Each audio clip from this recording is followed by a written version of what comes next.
Le SR-72, souvent surnommé le « fils de Blackbird », représente la prochaine avancée évolutive de l'aviation hypersonique après le légendaire SR-71 Blackbird. Développé par Skunk Works de Lockheed Martin, le SR-72 est conçu pour voler à des vitesses allant jusqu'à Mach 6, soit nettement plus que son prédécesseur. Destiné au renseignement, à la surveillance et à la reconnaissance, ISR, et potentiellement aux frappes de précision, le SR-72 possédera des capacités tactiques et stratégiques susceptibles de redéfinir la guerre aérienne moderne. Capable d'atteindre des vitesses de Mach 3+, soit environ 3500 km/h, et des altitudes supérieures à 25 000 mètres, le SR-71 pouvait voler plus vite et plus haut que les défenses aériennes de n'importe quel adversaire. L'avion effectuait des missions de reconnaissance vitale au-dessus de territoires hostiles, notamment l'Union soviétique et le Nord-Vietnam, et pouvait échapper à toute interception grâce à sa vitesse et à son altitude. Malgré ses performances phénoménales, le SR-71 n'était pas sans limite. L'essor de la surveillance par satellite a réduit le besoin d'avions de reconnaissance habités à grande vitesse, et les progrès de la technologie des missiles aériens ont accru les risques pour ces appareils. Pourtant, le SR-71 a prouvé l'intérêt de la reconnaissance à grande vitesse et à haute altitude, fournissant des renseignements en temps réel lorsque les systèmes satellitaires étaient confrontés à des limitations opérationnelles ou de position. Le SR-72 cherche à s'appuyer sur les atouts du SR-71 tout en surmontant ses limites. Les vitesses hypersoniques, définies à Mach 5 ou plus, ne se limitent pas à la vitesse de déplacement, mais permettent également de surpasser et de manœuvrer même les systèmes de défense aérienne les plus avancés. La vitesse du SR-72, qui devrait atteindre Mach 6, soit environ 7400 km/h, représente un défi insurmontable pour la plupart des systèmes de défense antimissiles actuels, conçus pour suivre et intercepter les avions se déplaçant à des vitesses subsoniques ou supersoniques. Cette vitesse accrue permet au SR-72 d'effectuer des missions plus rapidement et avec une vulnérabilité moindre aux contre-mesures ennemies. À Mach 6, un avion générerait des températures supérieures à 1927 degrés Celsius, 3500 degrés Fahrenheit, sur ses surfaces d'attaque en raison du frottement de l'air.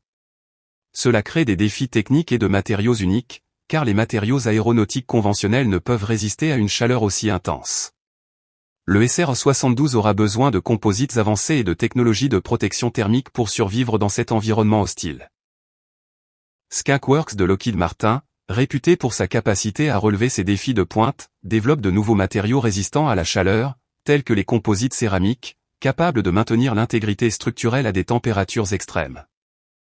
La mission principale du SR-72 sera probablement identique à celle de son prédécesseur, le renseignement, la surveillance et la reconnaissance, ISR.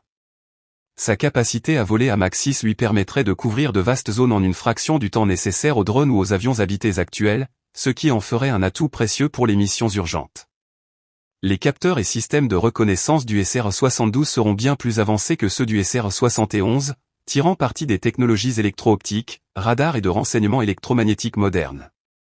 Au-delà de son rôle ISR, le SR-72 pourrait également servir de plateforme de frappe à grande vitesse. Sa capacité à atteindre n'importe quel point sur Terre en quelques heures le rend idéal pour des frappes de précision rapide.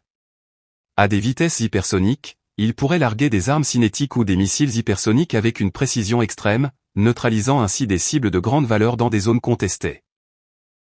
Les armes hypersoniques, se déplaçant à une vitesse supérieure à Mach 5, sont pratiquement impossibles à intercepter avec les systèmes de défense antimissiles actuels, faisant du SR-72 une plateforme redoutable pour les opérations de reconnaissance et de frappe.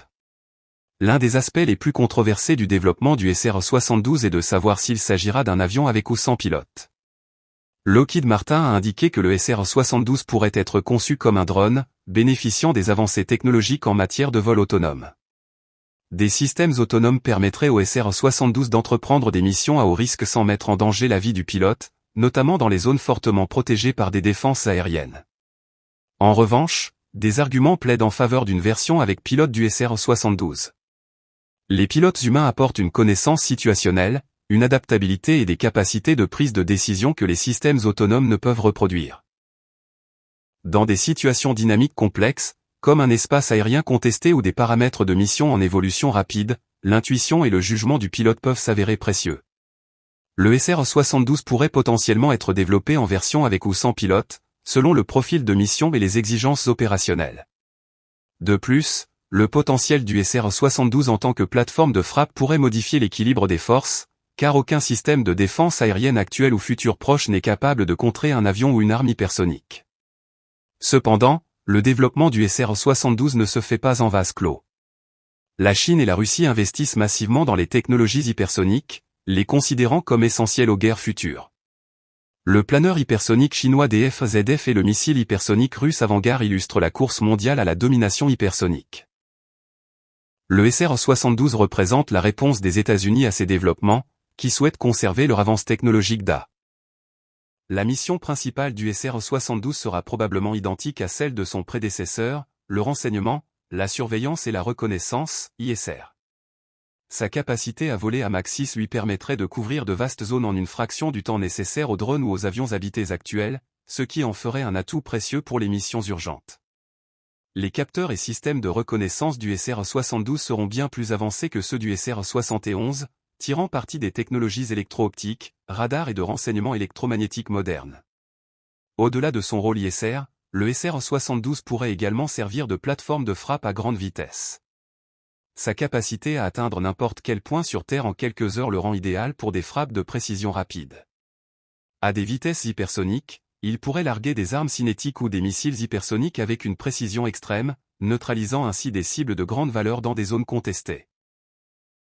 Les armes hypersoniques, se déplaçant à une vitesse supérieure à Mach 5, sont pratiquement impossibles à intercepter avec les systèmes de défense antimissiles actuels, faisant du SR-72 une plateforme redoutable pour les opérations de reconnaissance et de frappe. L'un des aspects les plus controversés du développement du SR-72 est de savoir s'il s'agira d'un avion avec ou sans pilote. Lockheed Martin a indiqué que le SR-72 pourrait être conçu comme un drone, bénéficiant des avancées technologiques en matière de vol autonome. Des systèmes autonomes permettraient au SR-72 d'entreprendre des missions à haut risque sans mettre en danger la vie du pilote, notamment dans les zones fortement protégées par des défenses aériennes. En revanche, des arguments plaident en faveur d'une version avec pilote du SR-72. Les pilotes humains apportent une connaissance situationnelle, une adaptabilité et des capacités de prise de décision que les systèmes autonomes ne peuvent reproduire. Dans des situations dynamiques complexes, comme un espace aérien contesté ou des paramètres de mission en évolution rapide, l'intuition et le jugement du pilote peuvent s'avérer précieux.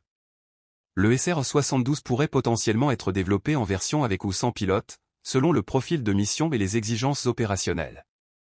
De plus, le potentiel du SR-72 en tant que plateforme de frappe pourrait modifier l'équilibre des forces, car aucun système de défense aérienne actuel ou futur proche n'est capable de contrer un avion ou une arme hypersonique. Cependant, le développement du SR-72 ne se fait pas en vase clos. La Chine et la Russie investissent massivement dans les technologies hypersoniques, les considérant comme essentielles aux guerres futures. Le planeur hypersonique chinois DF-ZF et le missile hypersonique russe Avangard illustrent la course mondiale à la domination hypersonique.